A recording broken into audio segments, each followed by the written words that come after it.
Returning to Reality with GP. Before the show starts, a few ground rules need to be said. Number 1, if you're a prominent YouTuber and you admire GP's editing style, add to GP directly about how he does his editing. Number 2, prominent YouTubers must do a reaction video to GP's latest upload to learn his editing techniques for free.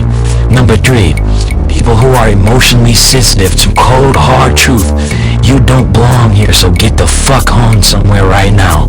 Number 4, any non-black women or black women under the age of 40 who find GP romantically or sexually attractive, refrain from advances, or else you will get blocked. Number 5, if you are an attractive 40 to 55-year-old black woman and you would date and or marry a 24-year-old man, inbox GP on Instagram. It's GP, your show starts in less than 30 seconds. You ready? You damn right I'm ready. And make sure I look good for the camera just in case one of these fine ass grannies decide to tune into the show. Alright, let's get it. Yo, what's good, y'all? Your boy GP. I'm back and I got a few videos I'm gonna report on for y'all today. I'm gonna let the first video play and I'm gonna come back and get my perspective on it as usual. Now, let's roll that video. They don't like you, but they find the time to watch everything you do. The statement within that video was precise in my honest opinion. Now, many people say the video I just played didn't say much due to it only consisting of one sentence, but I would argue that a lot was said within that one sentence. Allow me to briefly expound on what I mean by that. Now, I'm speaking from experience here because I've actually experienced this myself. Being the deeply observant, analytical person I am, there's one thing I've concluded overall in reference to the personality archetype mentioned within that video.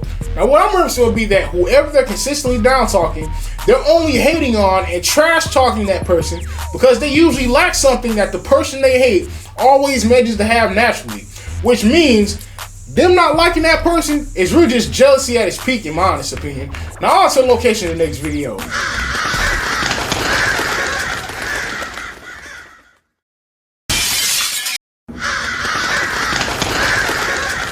On to the second video.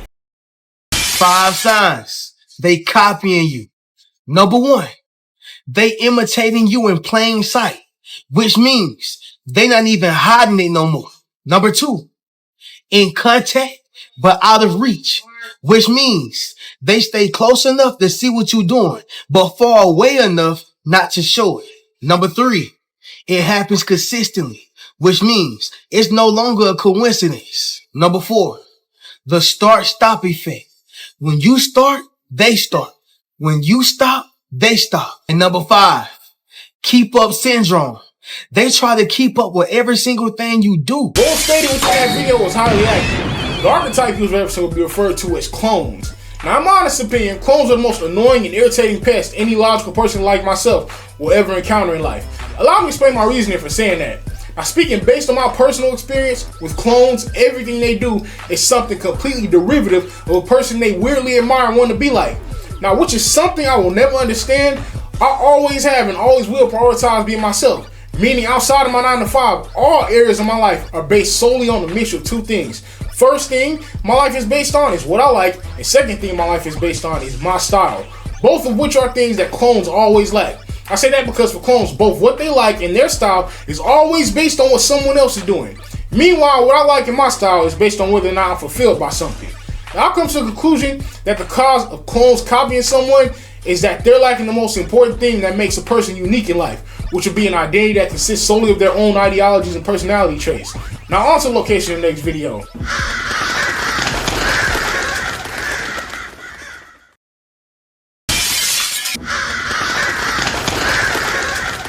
On to the final video. One of the quickest ways to decipher who is meant to be in your life and who is not is that the people that are meant to be in your life will make your life easier.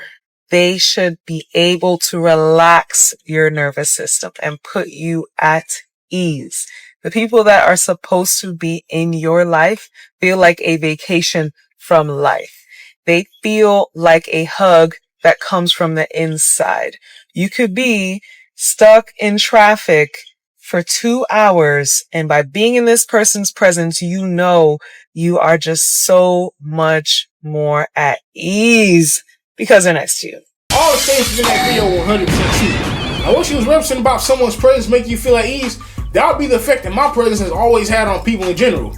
Now, there's also a downside to the companies being someone that brings comfort and ease to people simply by being around them. What I speak of would be that some people will get too comfortable in my presence. By that I mean, if I allow someone to be around me too often, they'll become extremely clingy. And I just can't deal with clinginess in anyone, to be honest. I find it highly annoying.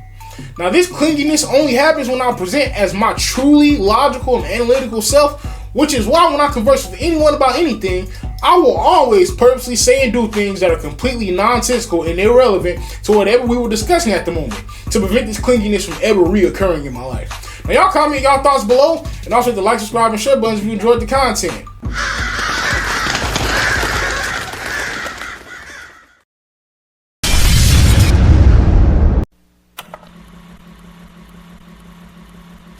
If you enjoyed the show, be sure to follow the instructions right below me, unless you're illiterate. In the case that you're illiterate, go learn to read before tuning back into the show. This show is for fully literate adults only. I'll see you guys in the next video. Till next time.